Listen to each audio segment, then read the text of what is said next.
You are now listening to the Minority Trailblazer podcast. Let the story begin.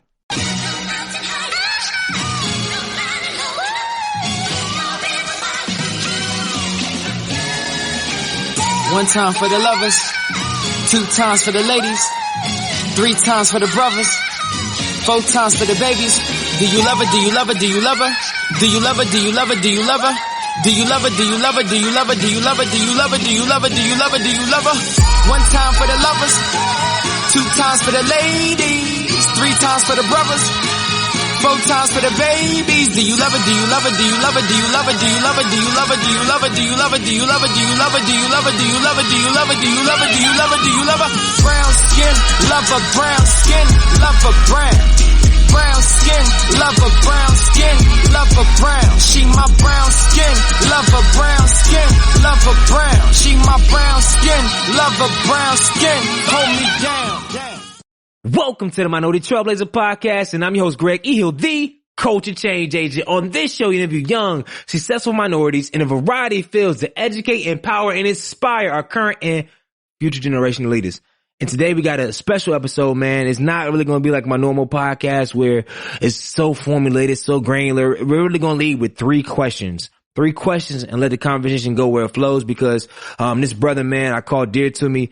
He's been on the show before.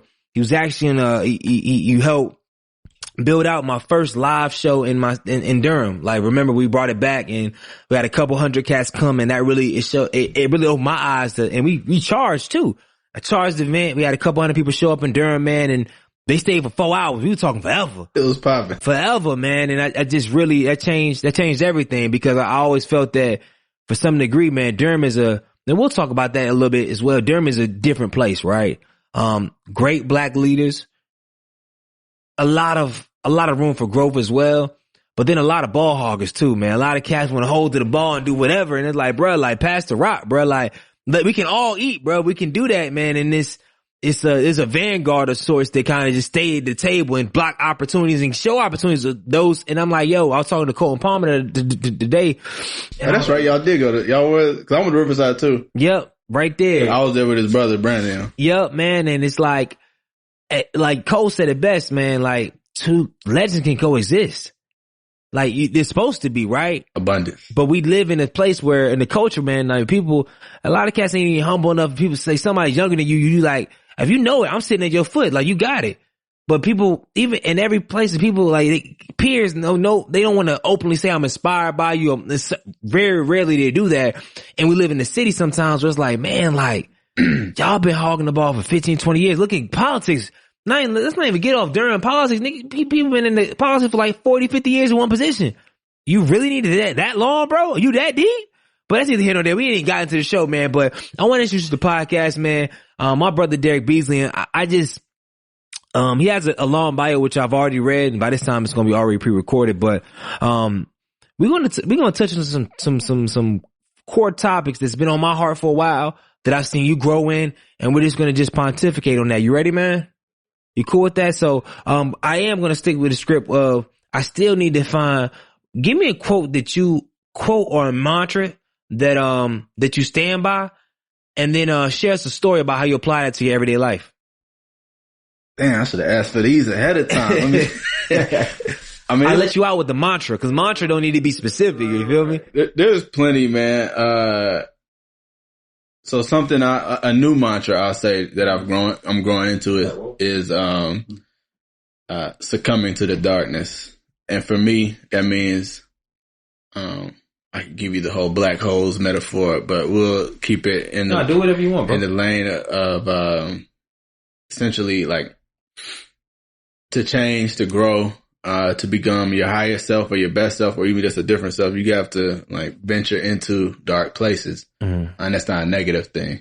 And you have to be open to like stumbling around and bumping around a little bit to be able to find the next light or the next knowledge or the next opportunity or the next version of yourself. Or even to manifest the best version of community that you want to see. I personally believe, you have to succumb to the darkness and be open to the possibility of coming out changed, and no longer familiar with who you are and like discovering a new self or a new version. You know? So when's the last time you succumbed to the darkness? Let me think. That's a great question. There have been some, I think the most recent big one was leaving Black August in the Park. Because it was such a big part of my life. And such an important part of my life. And to leave, and it was such a big thing like in community, and it still is. And there's like this fear around not being able to do that again. And the reality is I won't, right? Like I'll never do that again, but I'll do something different. And it might not be, you know, I might not do anything else again in my life that attracts 10,000 people in one time, but like, that's cool, you know? And so releasing the need to like live in this one moment forever, has been really liberating. And I found myself wandering and bumping into things that, I didn't even think of before or that I didn't know were possible. And so I'm grateful for the opportunity and the blessing to be a part of that. And, you know, I had to succumb to like, I knew I needed to leave, and I just had to give in and just be like, yo, but you also know you need to, you want to stay, and you got plenty more to give here, but you've also put a lot in and got a lot out, and it's time to leave, man. You know, it's okay, and you'll be changed. And that's better that you are changed. So. And I like to, well, as I segue into any of you now, I like to try to find the pulse of the guests where they're at, because I've been in spaces where I did interviews and I'm like, I didn't realize it's like they maybe a father had passed or something like that, or they just got a promotion. This scopes the interview so you can help read where you need to go with it. So the question, my filler question is always, think through last week. Think of a moment which you learned something, right? Good or bad. Share with us that moment and what you learned. That's a big question. It was a moment in the last week or the last couple of weeks. You can do last couple of weeks, whatever. I'll give it's kind of related to another time where I guess I lived into my mantra, but recently, deciding to not leave my job, but to move into part-time at my full-time job, was a big moment for me in the last, few weeks. I'll be getting paid less, but I also have more time to do my thing. And you said, what did I learn? Yeah. That my hustle is incomparable, and that I can always manifest things. Like I have power in myself and in my community and like my family and my friends. And I can manifest other things that will bring me that can fill that gap and more. And really, I just gotta believe in myself, right? And remember that I'm a legend, like Greg E. Hill, like G. Hill. Yeah. So let's go ahead and jump in, man. And I know we have our 3-part, but in regards to that, do you think it's difficult sometimes from a creative and from an artist, and you can speak specifically through your lens of recognizing the value you add? Because I see it all the time. I see phenomenal, talented artists that even if it's not financial, where they're undercharging, but also even if they're making good money, but then they don't feel they feel valueless, or they don't understand. And then there's some of the opposite end. They feel they adding so much. It's like, bro, just because you sold that piece, it ain't nothing deep. There's nothing with it. But it's always a conflict as an artist, because I feel like when I think of artistry and stuff like that, I think one thing that comes to mind, they feel things differently than regular people. So sometimes you don't think of things at face value. Like what you did with Black August, that was art. What you and your team and everybody else around, that was art. Like bruh, in Durham, bro, like it's a whole day where it was just black joy, like for everybody, not just 10 people. And some people talk about it like, bro, like it was everybody in all walks of life, atheists, Christians, all this other stuff. And it's like, but then you probably can, 2 days later, be like, feels this maybe could empty and like, why I do this? Or we could have did this better and this and that. And it's like projects you put tens of thousands of hours in, and you like tens of thousands of hours, but you spend a lot of time, man. Right? I got in that preacher tail where you start just saying stuff. It's like, bro, I get 1,000,000 hours. Yeah. But it's like, why does it sometimes feel like progress or value as grasping? There were a lot of things said in that statement. But I think, I think what you said about artists being sensitive, like to be, so what we were saying the other day about making art to heal yourself, right? Mm-hmm. And I think the best art is the art you put yourself into and that heals you and that feeds back into you. But that's like a lot of labor. And when you're that introspective or when you're creating that vulnerably, you're also open to like all of the insecurities and you're constantly like dealing with those things. And so to be that open also means you're like you're taking in a lot that can lead you to not feel your value, particularly in a society where our value, we're taught, that our value, it has a dollar amount. Mm-hmm. And so, I think it's like that dichotomy, like you got to starve an artist because, they got their value tied up in this like this monetary thing when they're inherently valuable, right? And so if you're not getting the money, then you're not getting the praise as it's quantified by our society, then you might feel valueless, right? And so it's kind of that chicken and egg thing. But then once, like you said, when they get on, then can't nobody say nothing to them because they feeling themselves because they got that validation in the ways that the system has told us they were valuable. And so I think, like we were saying before, like, and I'm going to give this to Monet Marshall. She said, she hustling, like creating for the gilded mac and cheese. And that's, in translation, like that's the accolades of the people that we're accountable to. Like I'm accountable to my community. I'm accountable to Black people. Mm-hmm. I'm accountable to my family, accountable to my friends, my loved ones, right? My partner. And so like when they tell me, like, when your mama tell you how well you did, and you like, shit, yeah, I am a good person. Mm-hmm. You're right. Thanks, mama. Like that means so much more than like, over the long haul. And that means so much more than like, a random award or, you get a feature in a magazine. That's cool. But like when you come home, like when I would come home or when I'm at my mom's crib and she's like, yo, Derrick, I'm so proud of y'all. Like what you're doing is beautiful. And I'm so happy like about the man that you're becoming and the man you've grown into. And I just can't believe it sometimes. She says that's the accolade that really resonates, and so like when you're doing it for the gilded Mac, like, it should hit different, you know what I'm saying? And so, and your art is better because you're not creating something to be consumed. You're creating something to heal yourself and you're creating something to tell a story. And because you're true to like your ethic you're accountable to the people you're telling stories with or about, and you're accountable to your own values and how you're healing yourself and how you create for yourself. The product is better. And so, and then also the praise is the people because what you're creating is an accountability to the things that you really value. When they appreciate those things, or when you appreciate your own thing because you're accountable to yourself as well, it hits different. You know what I'm saying? And so I think I lost the question, but no, but I think one thing that I've always lived by, where unfortunately sometimes you can't get criticized for it, but I've always, and Zoe can account for everybody know, I would be the first person to big myself up. Because I know there's enough people to tear it down, even myself tear it down. I said, no, I'm a legend. I said that at 16, at 17, at 18, 19. I repeat. Because like, I was focused on never letting the world tell me otherwise. Because if you put value in money or other stuff, that stuff can easily get taken away at any point.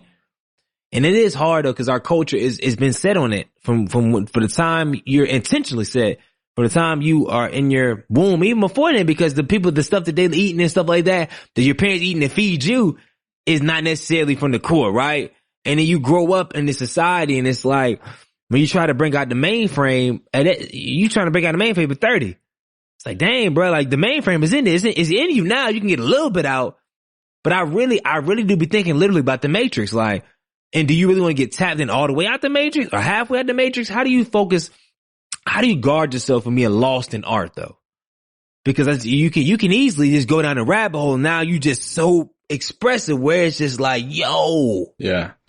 I mean, think about the Matrix, like, do you want to live in the world where they was underground and like on some, can't you, you know, some brand new day type shit? Or do you want to be able to like tap in and learn Kung Fu? Like, what's more exciting? You know, that's that's his own temptation. I don't know. Yeah. Like, so it's like, do we want to actually unplug?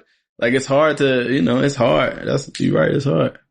Cause I mean, the thing about, I consider the Kung Fu, they were able to create anything, right? I think that kind of like wealth. It says, well, hey, I want to do a shoot. I got 5 cameras. We get the whole team and we can create phenomenal art. Instead of then you having to go through, hey, so we just going to piece this together. We got one day, whatever. You learn more about that. You feel more exhilarated about that rather than you make a call and then video teams here. All right, cool. We on time for everything. Everything works out perfectly. All right, Derrick, good. Good to go. Hey, all right, brother, peace. Like, there's story and pride and that tension of, dang, bro, like, all right, gee, we're supposed to be at 2:30. Oh, it's going to be 8:30 now. All right, cool. And then it may seem not trying to be too deep, but there's something in that, right? Adjusting, a fly, you seeing a chance interactions. You feel me? Yeah, it's a flow. It's definitely a flow.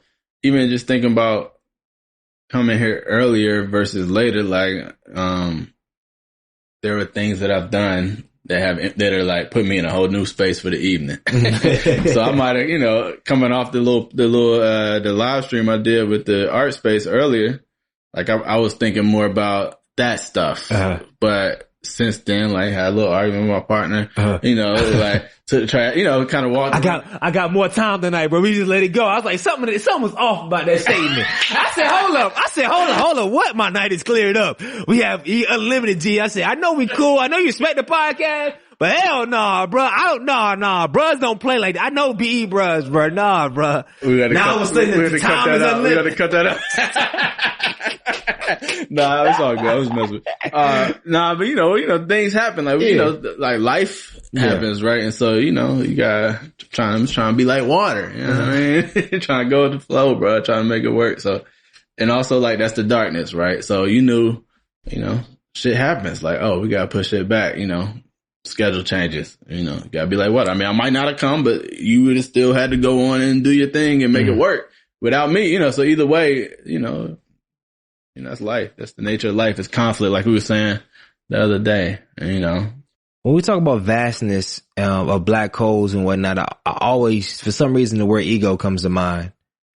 And I know, from my perspective, artistry requires certain amounts of ego. But then I said, what does ego mean to me? What the freak is the definition of ego? And I had to backtrack, and I was like, yo, I never identified it. So what does ego mean to you? And do you think it's necessary to in your artwork and necessary for growth in certain context? I guess, I mean, when I hear ego, I think about it, and I think in the ways that we're told to think about it. And so I usually operate with that definition of it. So I don't necessarily seek to like reframe the word, but so I think of I think of ego is more, when I think of that word, I think about, you know, kind of that self-righteousness or that, you know, heightened sense of self, of where you're self-importance, right?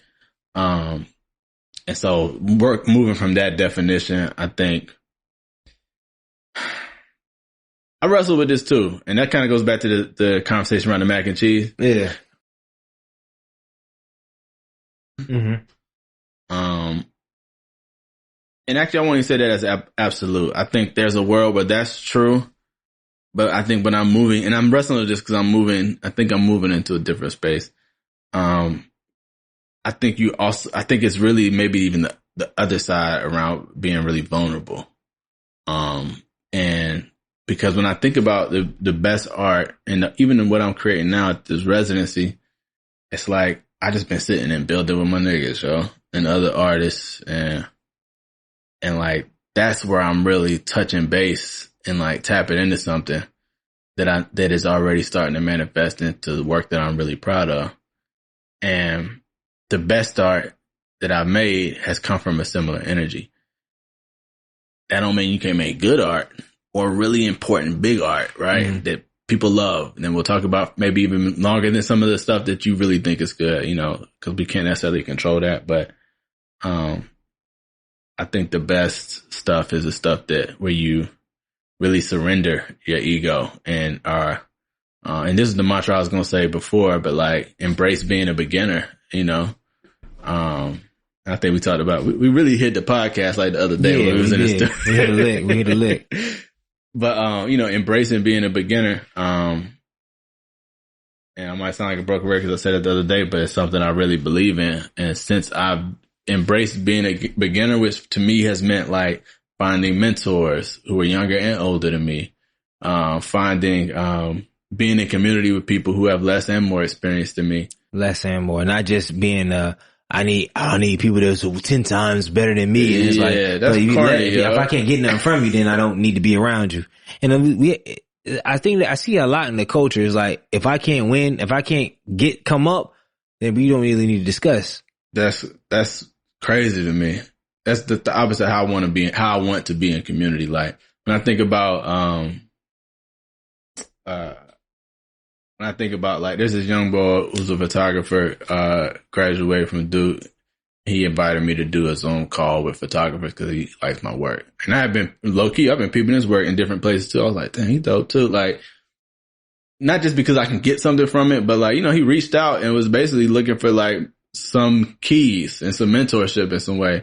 Not that I got all the damn photography keys necessarily, but you know, I've had a lot of experience in like, shit, who am I not to get that away? You know, even thinking about like ideas, and just go back to the conversation we had with Vic, like when we kind of were not necessarily on the same page even, but just the idea of like, we're not owning ideas. Like I don't need to own all of the stuff. Mm-hmm. There's enough for all of us, you know. Now, you know, being in a white space and white people stealing your ideas, that's connected to a whole different legacy. Mm-hmm. That's a bigger conversation. But, you know, the idea that like I need to own everything or like, you know, all my ideas are proprietary. Like I got a lot of ideas. Mm-hmm. I give a lot of shit away, mm-hmm. you know, a lot of shit has been given away to me, mm-hmm. you know, and so, you know, if I really think about myself being in a community, if I really want like a better world, right? Like, who am I to hold on to this shit that I think is dope? Especially if I don't have the capacity to execute, like, but you know, get that shit away, bro. Do people really want a better world though? I don't know. Who knows? Like, cause I mean, I see right now we say, I mean, I do. That's what I'm, you know, you do. Let me just stay right there cause I go left. I know. So let's go back in the script where we were going with the whole thing, man. But I love the energy from the first thing. Cause I mean, this is going to be a very complex podcast. All y'all people, some people y'all like, whoa. Some people like, yo, I love this. This is food. Well, the people that's food, come here. We got more food. People that's not, y'all can come back to another podcast. Like I'm not, after 100 episodes, I'm not really like trying to find podcasts. I can easily get 10 people that say, hey, 6 steps to become a multimillionaire. They can blah, blah, blah. But I'm like, I'm not, the coach don't need no more of that, bro. I'm done with that, bro. You can find them on YouTube all day in the ad space. Bro, it's a lot of steps, bro. Like YouTube, you know, go to YouTube and they got all these things. Like, bro, I know a lot of these guys, of course you got 1.5 million in revenue. You spent $958,000 on ads. Like, I know people that in the work in that space. Like, no, you did not it wasn't that one click, boom. That ad is it's a lot more to it. But, let's double back, man. I think over the last couple years, I've seen from afar, right? But I think there's something about learning from afar and as well. Like, I think we may not talk for 2 years, but I'm hip enough. I see a post, I see something like that, and I move by it because I know it coming from a real place. And I saw just your growth. And now I want to talk about part one of this is, you're like, bro, you sound like a pastor, but we just did 20 minutes to 25 minutes part one. Like, bro, for real. How long have we been talking? It's been that long? They're like, bro, like, you know, pastors, they on the intro, like, I got 3 points, bro. You done went 40 minutes, bro. Like, I'm hungry. The stomach growling past it, like, point number 1. And they gonna get their time. They always got time, bro. But I did want to broach, the topic in general is how have you grown and what are the areas of growth for you in regards to masculinity and just blackness in general? Man, And that's a vast question. The blackness part, but masculinity is kind of spot on. well, I just narrowed it to my personal growth. So Yeah. that was slightly less vast. But I hit the blackness first. I think I remember when I was at T and I was part of the history club, and this was like my awakening, right? This is where I was introduced to a lot of different texts, black and Afrocentric texts that I had not been introduced to as a young person, This was a time where I was introduced to like radical action, and so as in terms of advocating for things and demanding things in community. So it was a transformative period. Coming out of school, like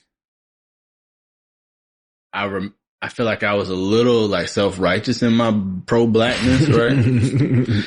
Hard to imagine, isn't it? Not. But, and judgy, for lack of a better word, it's judgy. And like we were saying before, like, sometimes you can be a way and still be successful. But that don't make that way the right way or the best way. Like they say in The Mandalorian that, this is the way.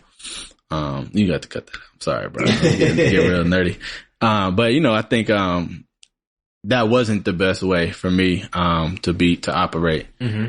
And I don't know if there was what pivotal moment, series of moments and conversations, experiences and years, whatever, but just coming into my maturity, my wisdom, I think, and wisdom of others, who am I serving by being that way? Right.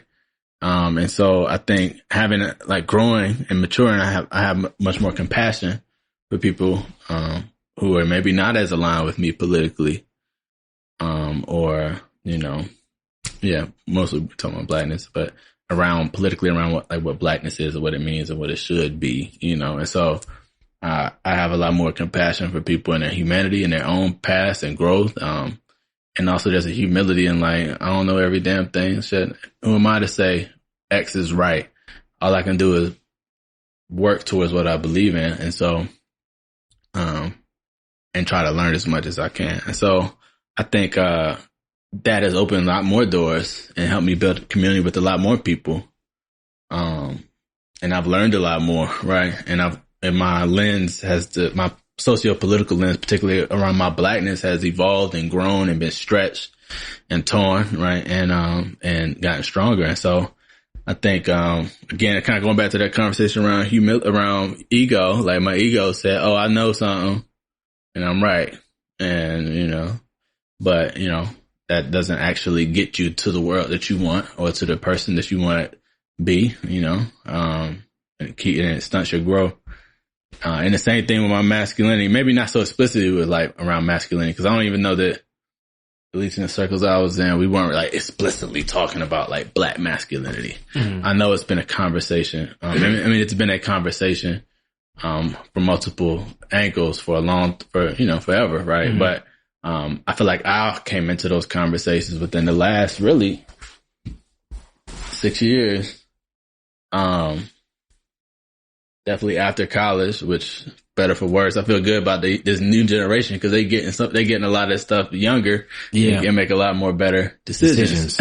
Yeah. And so that's exciting. And that's another one thing, like learning from these kids, like, they got it a lot of ways, Yeah. And so, I'm a lot more mature and that compassion, and I need that compassion from others, especially when I think about like, not that I don't consider myself to have been a terrible dude, but like I've not always made great decisions. Like, and white supremacy and patriarchy are a part of our society and they're a part of me, and how I operate. And those are both things I'm trying to dismantle within myself and within society. And so, it's a journey. you know, I can think, especially being the bros, right? Yeah. Right. Talk about like if toxic masculinity was a phrase that was, that I was aware of, like, damn, the bros is the epitome of toxic masculinity, bro. Oh, in a lot of ways, bro. You know what I'm saying? And so, you know, and not exclusively the bros, but like, that's definitely an environment where that behavior thrives and can thrive if gone. And it's developed, it's cultivated, it's cultivated. Yeah, right. And you know, it's packaged, manufactured, branded. You know what I'm saying? So, you know, and so dismantling some of that while, you know, after school is hard, right? Because there's a lot of relationships tied up to that. So, and thinking back to just a lot of the behavior, it's like, fuck, man, we was out here, and I was the bruh that people like, man, come on, bees, whatever, but you know, even as that bruh, as that individual who's seen as more, you know, conscious or whatever, still living in that way. And you know, I think, I don't know, man, I think, to answer your question, maybe a little better, I think I've grown a lot, and the biggest area of growth is realizing just like it's work. It's always work. And, you know, and so being in community with people and having the courage to like admit when you're wrong and having the courage to like hold your brothers and your people accountable. Right. And having the courage that this in some ways, the real courage is to still be in community with people but in loving community with people. I think that's the hardest thing. We see somebody or know somebody that's done something or that's doing something wrong, not just canceling them, but being in loving community. And I'm not putting that onus on anybody, but like the individual to choose who they choose to be in loving community with, because that's labor. You can't do that with everybody. So I'm not saying like, oh, we shouldn't cancel R. Kelly because, you know, this is just love. That's not what I'm saying. But hopefully, you know, and I'm not a Christian, but if you're a Christian, like, hope you feel like somebody, I assume we still think his soul is redeemable, and that what we, you know. So, you know, where do we make space for people to be redeemed, in an authentic way? And I hope this doesn't sound like I'm being an apologist. That's definitely not what I'm trying to be. I mean, but you know, but I'm talking about for myself and the people that I love and that I'm accountable to. Yeah. That I hope, that are also accountable to me. That's like a real commitment to be, you know, man, I be feeling though sometimes, man, that people take such hard stances, and I get it to a certain extent, but I'm like, man, if your whole day was documented, right? In your own house, your thoughts was documented. Dangerous. Like, what? Were you, how would people feel? Like, how would people feel about your actions? Yeah. And I think it's very easy. That's why I think it's hard. I know accountability is key, but it's very easy. And I see it all the time on social media. People just rail off and go off on past. And I'm like, yeah, how can you take that stance where if the same lens was on you and your dealings, let's keep it 100. Yeah. Would you not be canceled in certain situations? Yeah. I be seeing people and I know them. I'm like, no, I know you deep now. I know you on that, you own it now, bro. But no, bro, how can you have it both ways, bro? Why do we hold certain people to the fire so hard? And we get them out of here. No, but our own lives, we just go wherever, bro. But if you think about it, that's not really holding them to the fire. I mean, you might fuck up some shit they got going on, but the real fire is me being like, gee, hell, yo, what's good, man? Let's really figure out what's going on with you. And this is hypothetical, y'all. But like, you know, what you did, like, that's not right, man. You know, and how can I support you in like getting your shit together, right? That's a real convo. That's harder. That's way harder and way more of a commitment, way more labor and energy than like, you know, like canceling niggas on the internet or even on your friend chat, you know, like it's easy to talk shit. And I also, on the other side of that though, right? Like there's real hurt and harm that's being done to people, whether that's like sexual violence, whether that's racial violence, whether that's like whatever, you know, there's real violence and harm being done to people. in our society, right? And so when you're the victim of that harm, well, we just went from warm to cold, like, my fault. The lighting? Yeah. You know, well, man, you frozen, bro. You frozen. I love it.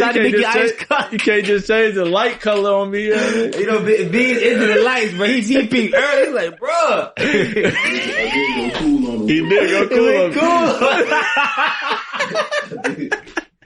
Oh, that's crazy. That's my bad, yo. You can't even cut that in. It's all bro. But no, so what I was saying is, there's people, you know, when you're the victim of trauma, right? And I'm gonna scale it up to patriarchy, but think about Black people, we the victim of a lot of racial trauma, right? Mm-hmm. And so it's reasonable. You know, cool. Sure. But I'm trying to get it, bro. It's not bad. You know what I'm saying? It's reasonable that people lash out. I'm not saying that's what people should do. Mm-hmm. You know, that's not necessarily what I choose to do, or even what I'm necessarily driven to do because of my personal disposition. But I understand and I have compassion for people who are angry and lashing out on something traumatic or in response to violence done to them. And so, particularly with men, right, and with Black men on the internet, and as a Black man, I feel a little bit of that pain every time, like, they could get knocked down, because it's like, after he did something that was drawing or harmful, let's just say more specifically, it was harmful or violent to somebody, right? Because as a Black man, you know, I'm not gonna lie and say I don't feel a little bit attacked, but you also have to understand, like, shit, man, niggas got PTSD. Mm-hmm. Women have, you know, PTSD from dealing with Black men. Mm-hmm. And Black men have PTSD from dealing with Black women. Yeah, but it's different. How is it different? It's different because we're not just talking about like interpersonal like relations. We're talking about like the mechanism of patriarchy and how it affects our society. And so there was a meme that went out and said Black men are the white men of the Black community, which was very controversial, right? But basically saying like, I mean, when you think about how many Black women died at the hands of Black men in their own homes, like the numbers are disproportionate on the other side of that equation, right? And so as much as we all receive issues as Black people, Black women receive a very specific type of violence and impact and trauma as women specifically, right? And so we can't discount that, and we have to acknowledge that, and acknowledge that even if we're not the primary perpetrator of said violence, right? There are ways that we perpetuate it in our culture, like we're saying with the brothers. Like, I'm not saying brothers out here raping people, but in a lot of ways we perpetuate rape culture, right? And that's not just our brothers, that's like, you know, the culture, right? Yeah. And so I think once you increase that, once you realize that it's a system, like, it's like, all right, I feel less attacked individually. I feel more driven to hold myself accountable for the ways that I perpetuate this system. Mm-hmm.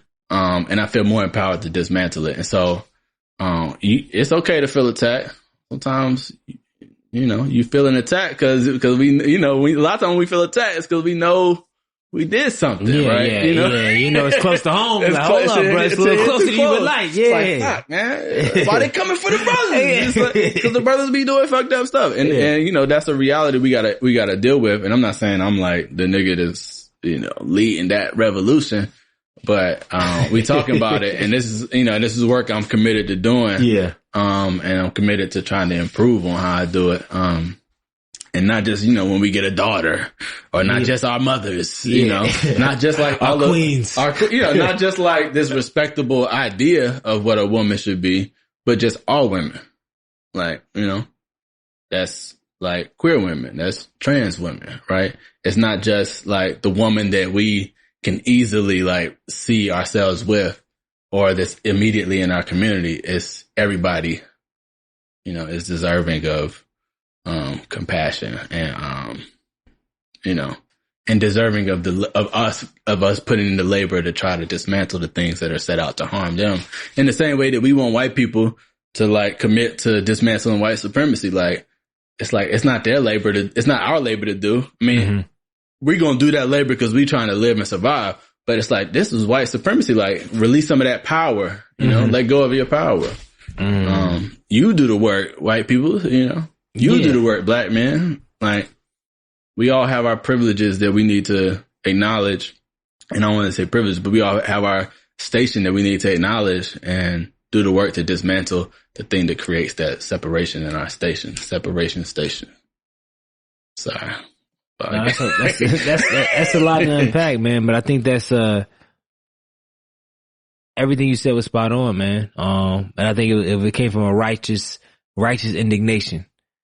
I just want to say it. I don't know if that applies, but it sounds I'm trying to be less self-righteous. Yeah. I'm trying to present all of that as much as I know, you know.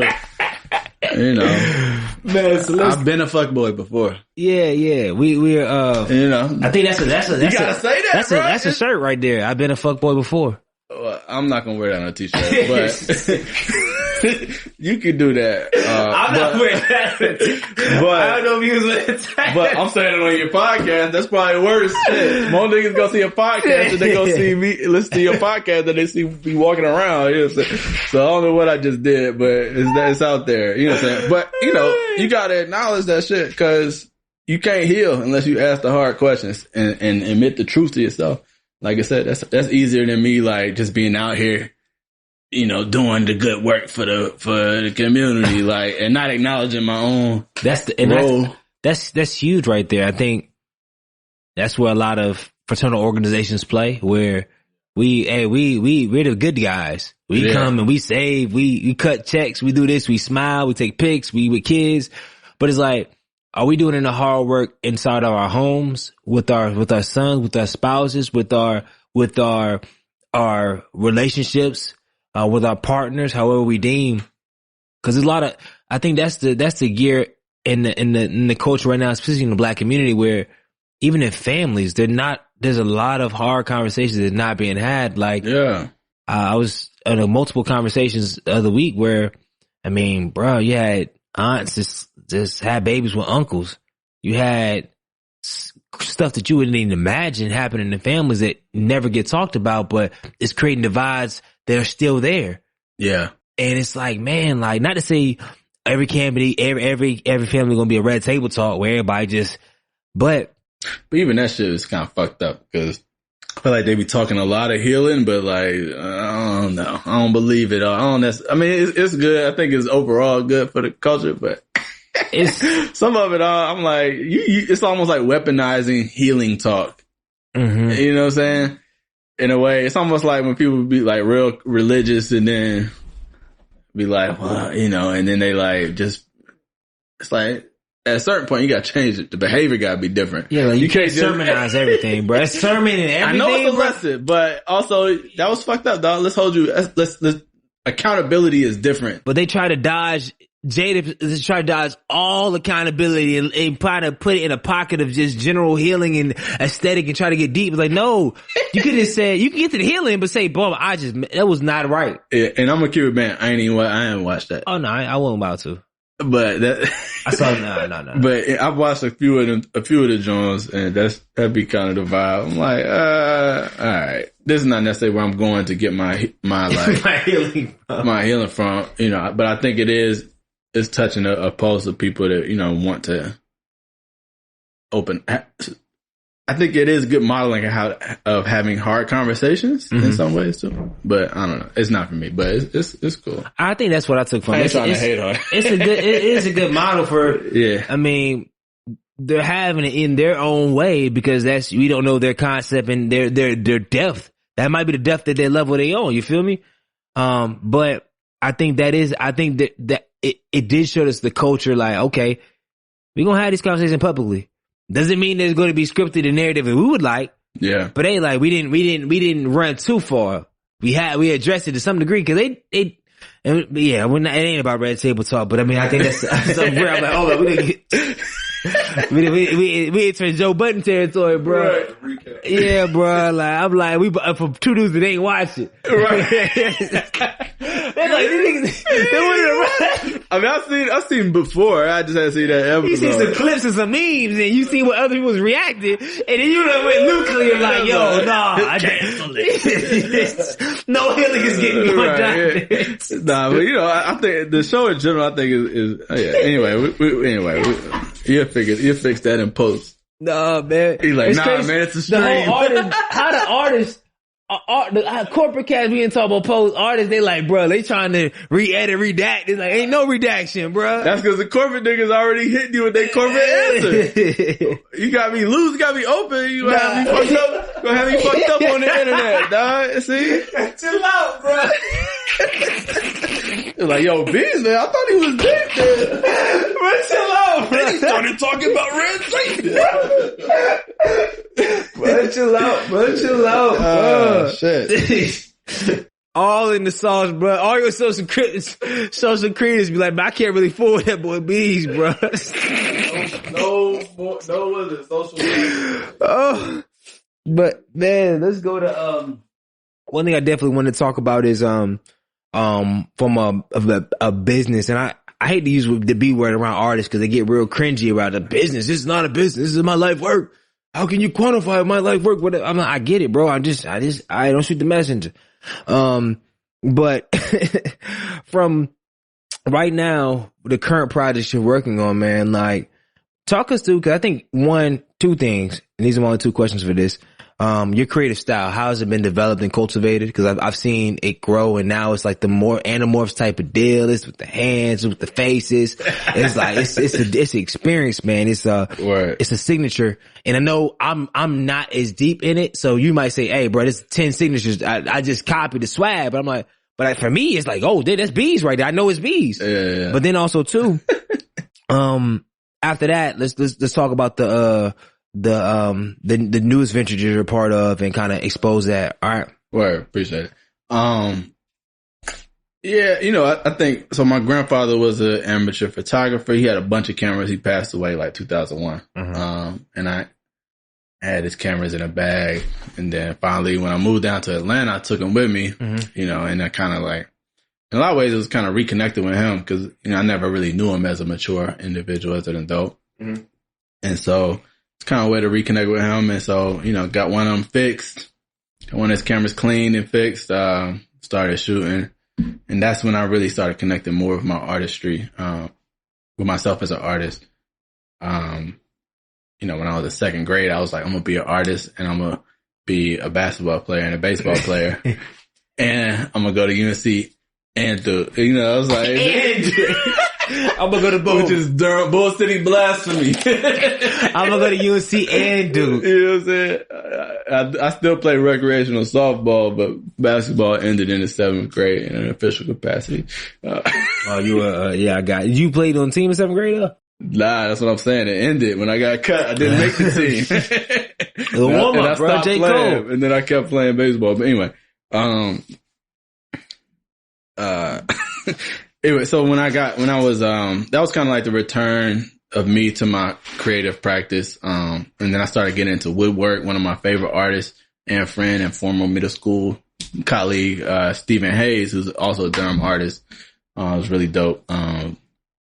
Durham bass artist. And I was like, yo, I'm trying to make something for the crib. And so he kind of peeped me to some like woodworking techniques. And then I made like my first wood piece.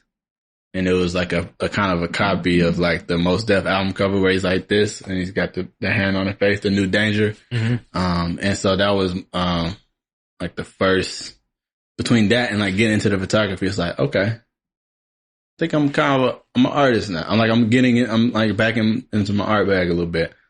Fast forward a little bit. I moved back to Durham.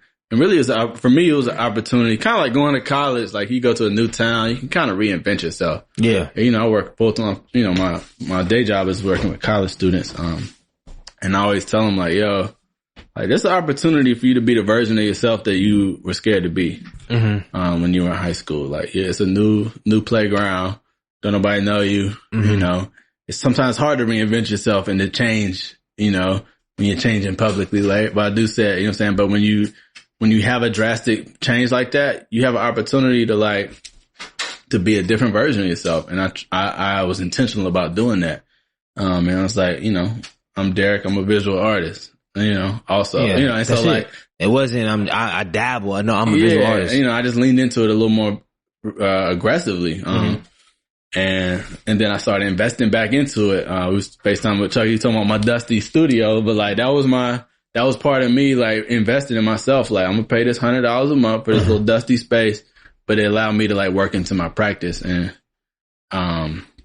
so really my practice has been an evolution of me investing in myself, and believing in myself. But I think,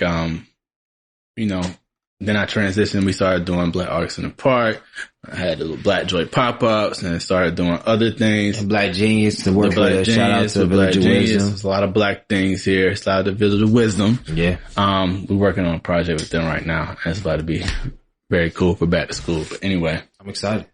Siobhan, man, I need to get some gear. Hey, Will, text me back, bro. I've been trying to say some bad about to get gear, but y'all. Man, bro. Will is busy, bro.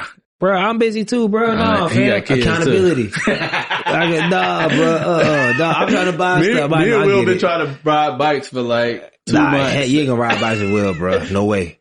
No way. We do it every once in a while, man. Investing in myself by putting myself in situations to develop my craft has been really important.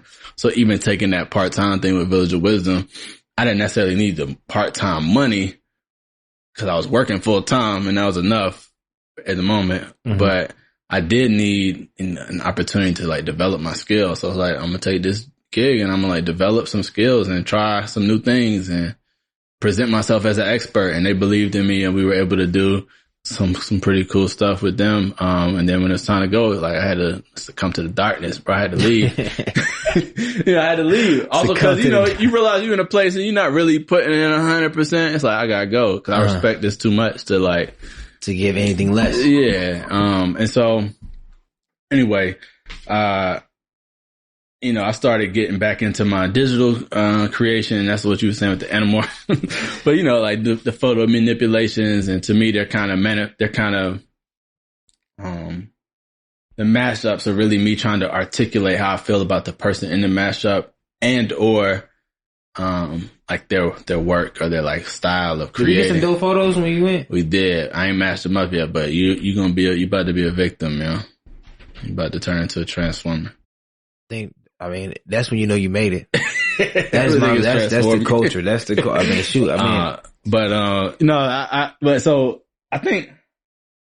that's a big question, but I think, the woodwork, the cultural organizing, the design stuff. And I think as I've come into all of those things, I'm starting to like just blend them together more. And it takes time. Yeah. I know we're going to get to the newest venture, but what's your concept on time now? Because that stuff takes time to be able to, now it's all starting to kind of come together. But it's like, was there any point where you like, is it ever going to come together? So I think there was a point, and honestly, this was maybe a lesson from Black August in a part. But like I was saying before about being a beginner, mm-hmm. and like, it's like, okay, in my professional career, like, I'm not a beginner, like I'm a mid-career professional. You know what I'm saying? And I expect to need certain things that reflect that because of the work that I put in, and I have certain ways that I move. But when you're a beginner, you move different. Right. You ask more questions, or you should always be asking questions, but you have a different energy about pursuing knowledge and like pursuing, like refining your craft. And so I think it's okay to be in beginner mode and it's okay to be in like seasoned professional mode, and depending on where you are with that thing. Mm-hmm. And sometimes it's not like a linear thing. Right. But I think, you got to know when to go back into beginner mode and like discover something new and have the humility to say, I don't know. And to like like as a 34-year-old, you know, I hope I'm not too old for the minority trailblazers. Bro, I had a 58-year-old. I know. You said young black folks. Did he say in the intro? I was like, look, I'm 30, bro. Dang, bro. Getting up there. My partner was like, damn, bro, you about to be 35 in September. You almost 40. I was like, bruh. Fall back first of all. Anyway, that's the start of the argument. Defaults. But we, you know, as a 34-year-old, I want to be more accomplished as an artist. And so says the ego, right? But, also like, fuck that. You know, are you not accomplished enough, bro? I mean, you know, depending on how you measure that, right? Yeah. You know, but you know, like, in my dreams, you know, we were saying go too hard, do too much, you know, go super saiyan, you know. So I think, you know, there's a level I want to be on in terms of impact, in terms of, and in terms of like, the scale I want to create at, the grants I want to get, the residencies I want to go, the places I want to travel to make art, the people I want to collaborate with, like, and I won't even say there's a level I want to be on, but there are different people that I don't have access to now and different things and experience I don't have access to now. Mm-hmm. But that's okay. You know, the thing I learned in a more corporate or nonprofit environment was like how to pace your shit out and create a plan to execute, you know? So, all right, if I want a residency here, I need 2 residencies here. Mm-hmm. And while I'm on that journey, I'm going to like put myself into that shit and really develop myself and get the skills and things that I need to be successful. And so, like, you know, we all know this, but like the journey is it's the journey. It's not the destination anyway. So if you're always looking for the destination, you'll never get there because you're always trying to get to a new destination. But if I'm like really working hard in the journey and really,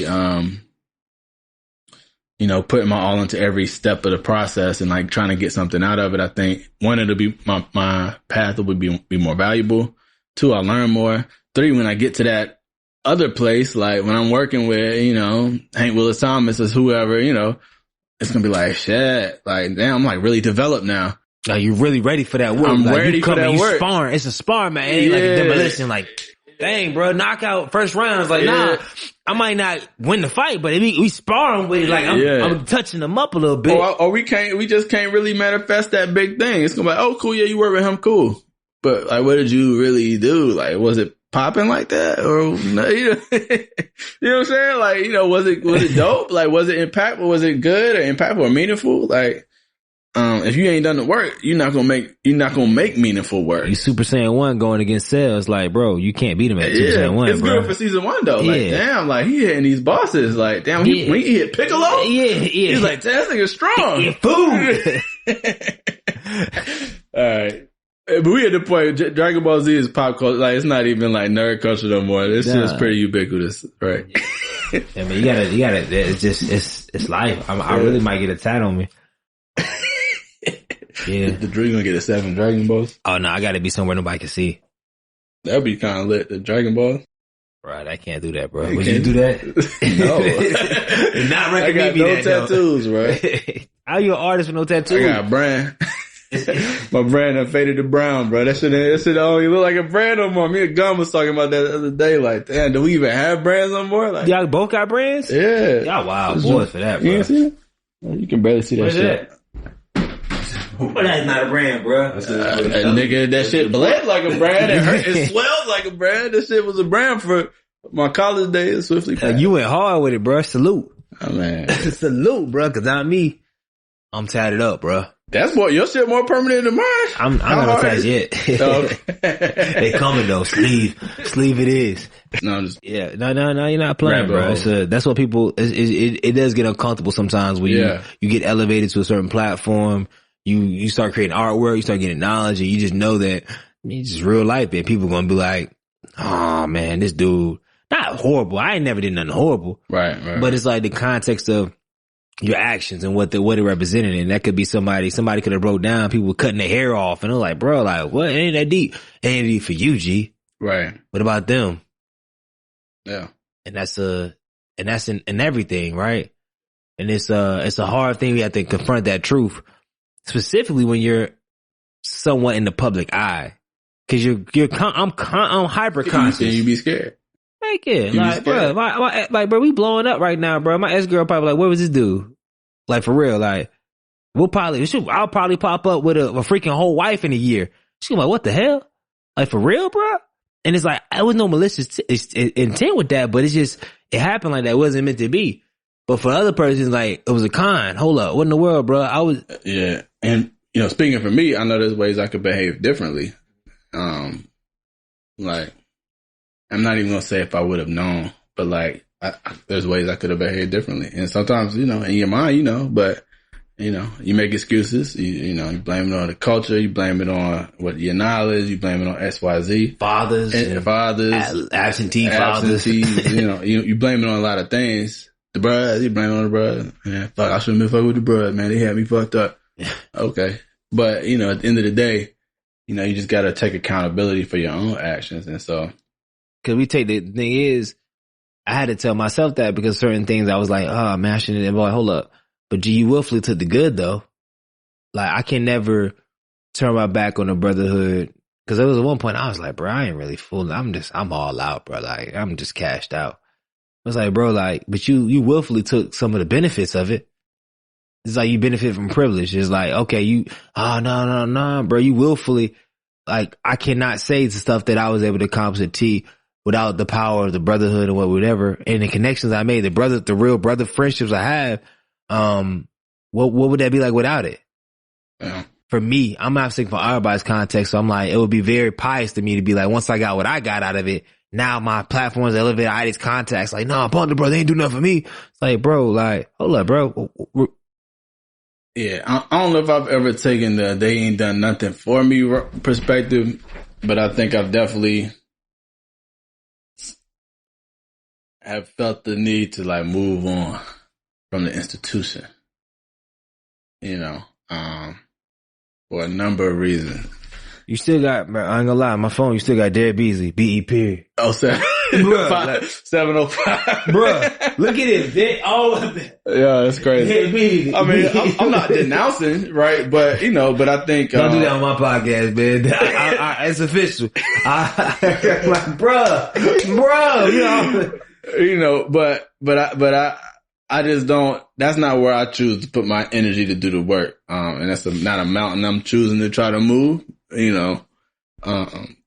all BGLOs, I think, in particular, and the brothers, for very specific reasons, I think like we got so much potential to, solve problems. And that's not because we're the talented 10th, but that's because we're an organized group of individuals.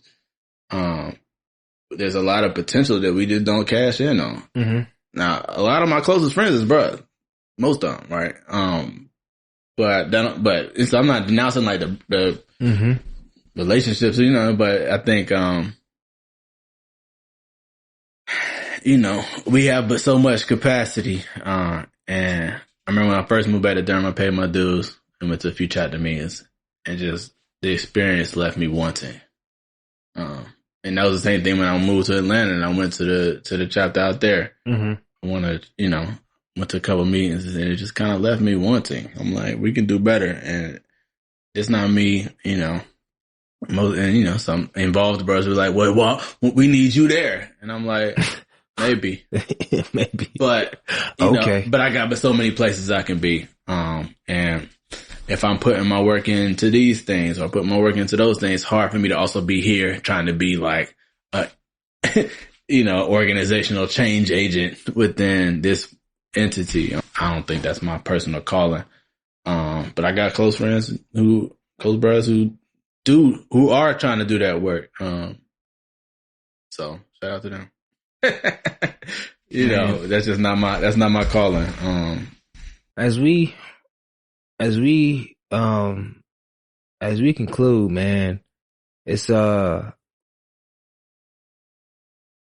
last question I want to ask, man, I think is really pertinent to the discussion is, what are you searching for?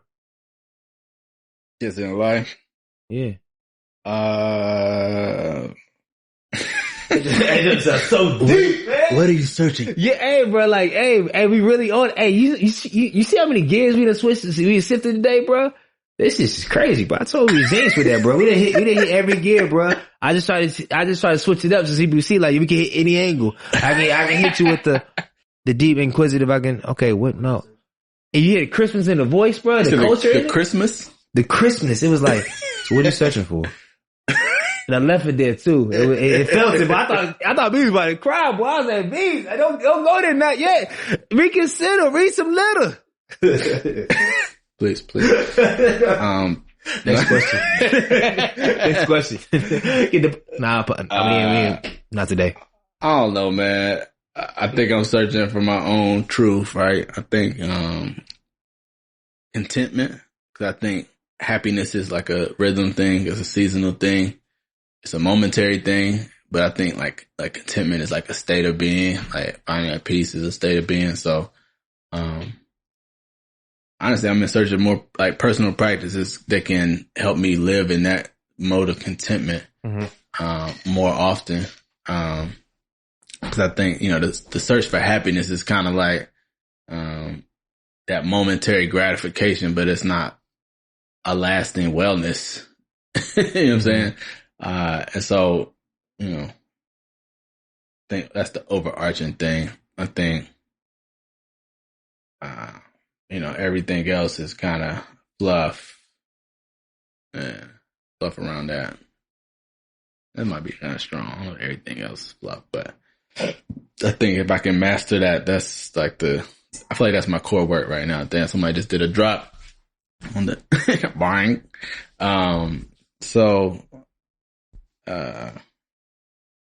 Yeah. Contentment. So man, as we close, man, any parting words, bro? I don't know, man. Who am I speaking to? To you? To the podcast? It's the listeners, man. There's listeners that, my mixed listeners is, freaking young professionals that just ambitious, trying to go get it. It sounds good. Like it's the rah-rah stuff, right? And then there's people that's just really like, oh, great conversation. Cool. Yeah. But it's like, but a lot of them skew on, I want to get into real estate. I want to build generational wealth. I want multiple streams. And it's just like all this stuff, like stocks, options, like, yo, let's get it. Like, I feel it. Yeah. So that's why it's always refreshing. That's why I delve so deep in these atmospheric questions. And for you, it might not be atmospheric. For ours, like, okay, like, hold up. Cause I don't know. I feel like you may on your personal side be tapping into stuff. Y'all talking about chakras and third eyes and so you put me in, that's the boss niggas have me in and kind of be like, yo, bees, it's assumed you talking about chakras and all this other stuff, the Ugachu. Like, that's a made up name, but it sounds deep, bro. Who got you? Maybe bees just ain't that deep and I just give them deepness quality. Maybe I'm deeper than B. I don't know. I doubt it, bro. I don't know. You probably are, man. Gotta release that ego. No.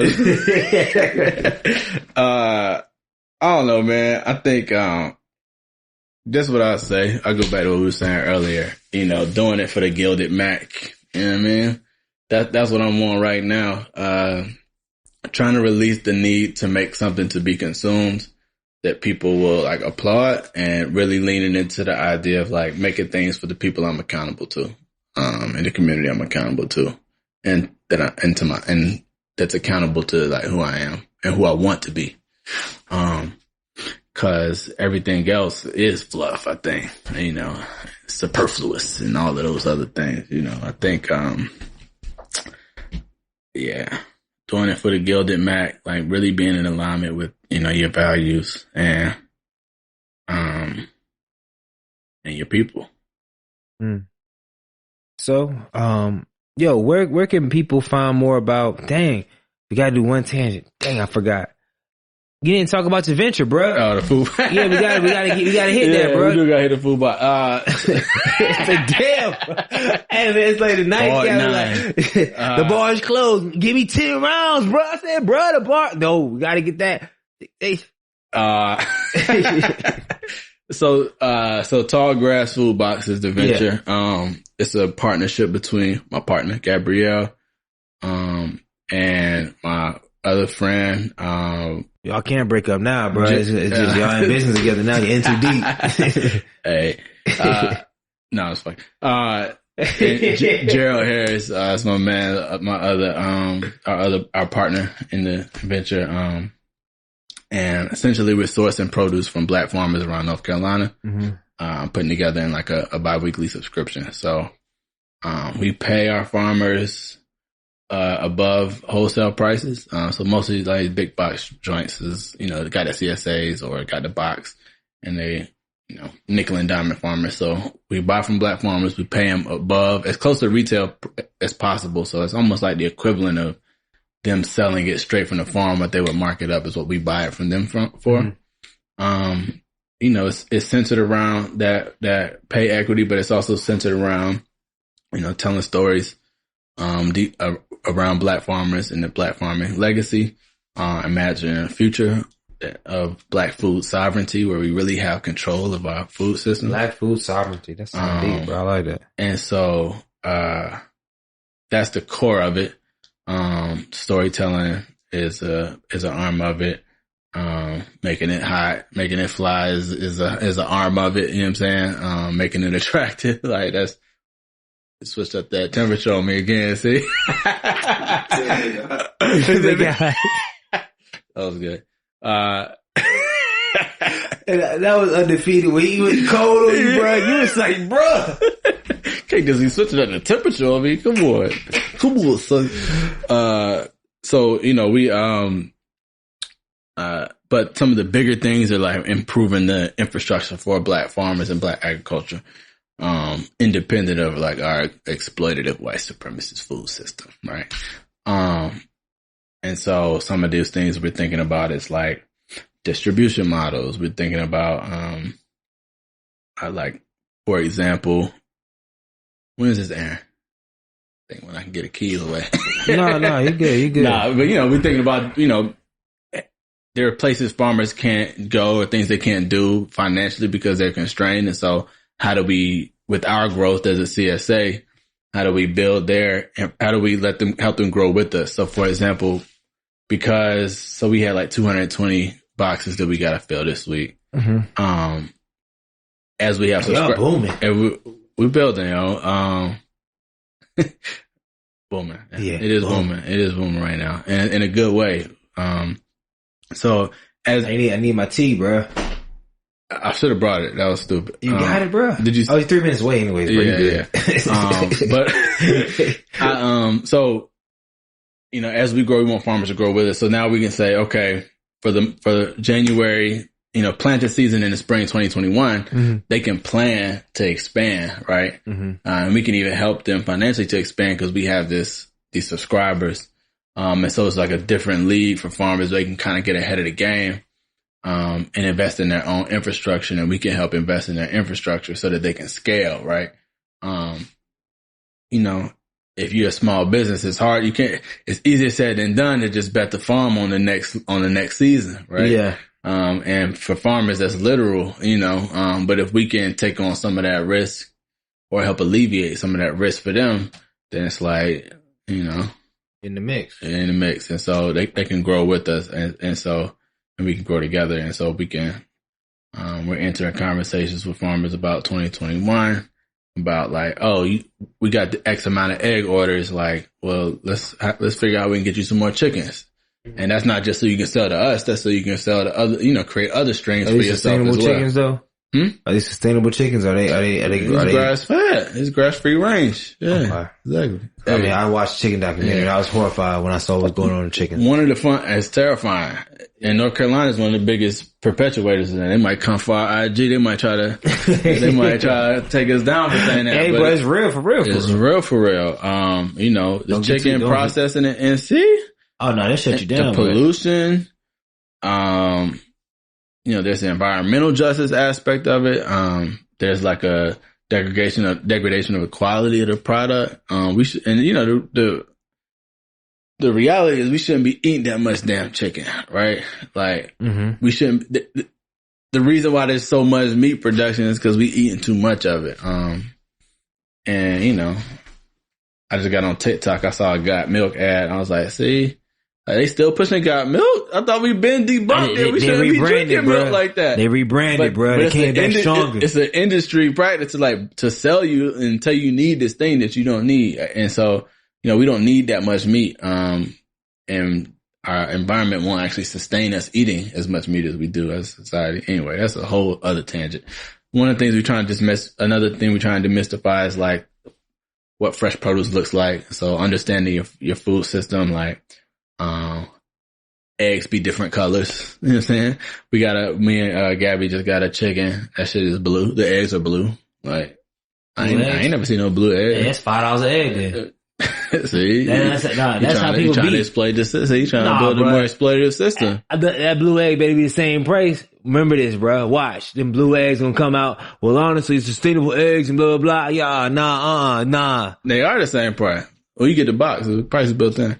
Anyway, blue egg, bro. I bet you see the upcharge in the blue eggs, bro. And the eggs ain't gonna be all white and clean, right? Like, cause it's coming out the ass, not the ass, but it's coming out like where the ass at, you know what I'm saying? Where they sitting.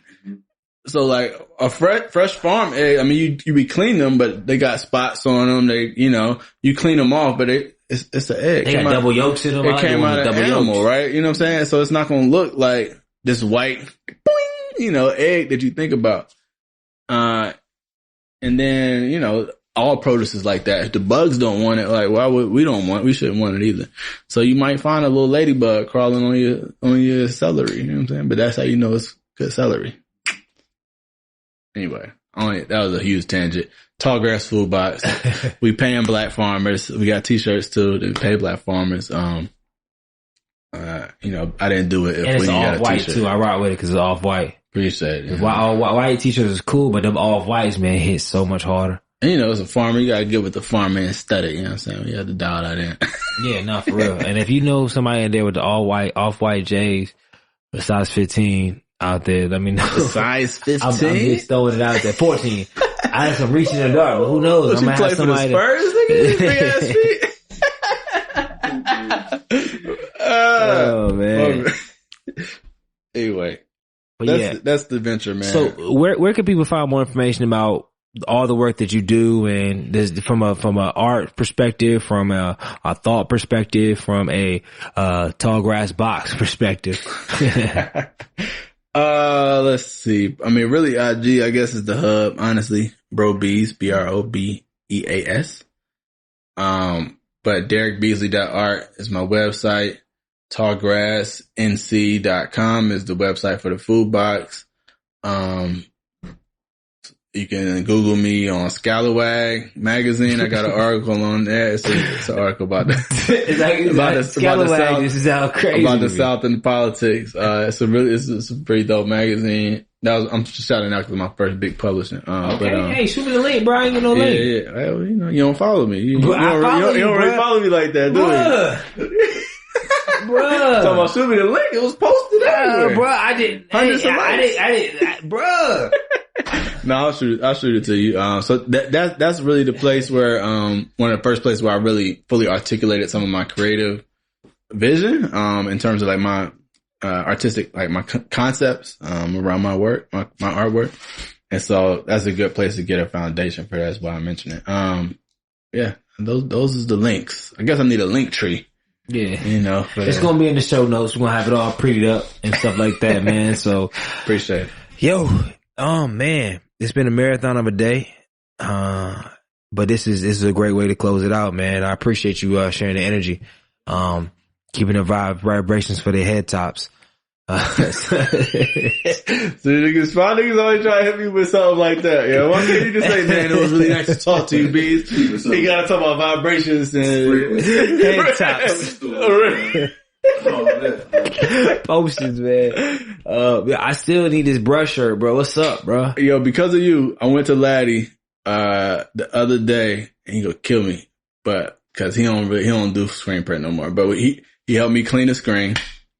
And actually, I'm supposed to be linking up with him tomorrow to get the screen. I got you. He's like, I can give you your paper. So I'm gonna get my screen from him. And actually, he got me working. I'm making the screen be like, I'm gonna show you how to do it. You know, like, he'll take you there. It's gonna be a long process. He gonna move at his own pace. Yeah. But, I already know. But I've been I down that appreciate him rodeo. because I know he ain't even fucking with screen print no more. But At all. at all. At all, bro. So to do it, man, he was like, only for you, Beast. Literally, only you. But I got my screen, so I'm gonna do some little short runs. I'm gonna do some short runs for fun. No, you know. Yeah, I Cause a couple, I mean, recently people are like, yo, what's up with the bruh? I'm like, okay. Cause I say bruh all the time, like bruh. You need a shirt. You ain't never get a shirt? I ain't gonna lie. Can I be honest? I got an unauthorized shirt, bro. From it was a website that was selling some bruh joints. Oh no. You made one. Nah, Laddie had an extra print. I had a pink shirt. Damn. I had an unauthorized. Unauthorized It was from cold. It was cold though. I had You said it was a pink shirt? I had like a H&M long pink joint. Okay. It was like a salmon joint. Yeah. I had that joint was so cold. That's crazy. I said, I can never come to the light. Charge this nigga up. Not you, Laddie. This is on Laddie. And that's why he breaking my screen, because he feel guilty giving out my shit. You know what I'm saying? I had to. I was like, bro, because I was going on the shirt. I said, bro, That's why I ain't never seen it. He never posted it. Never. Guilty. Damn. Strictly for the crib. Bro. No. That's crazy. Crazy. You take pics, I'm just like this. I'm about to hold you. I'm about to hold it against you for years now. Well, I'm gonna text Laddie later, man. That's hilarious, yo. So I love though. Hopefully, I remember it was you enjoy it. Riverside. You can wear it freely now. I think it's gone. I think it's in the wind. I think I passed it on to the next young bros. And this shirt I stole from Bees, and it's yours. But yeah, man, Manhood Trailblazer Nation, as we close out, we already been closed, but remember to do two things and two things only. Share the views. God, I'm all tied up. I'm done. Yo, change the freaking culture. Good night.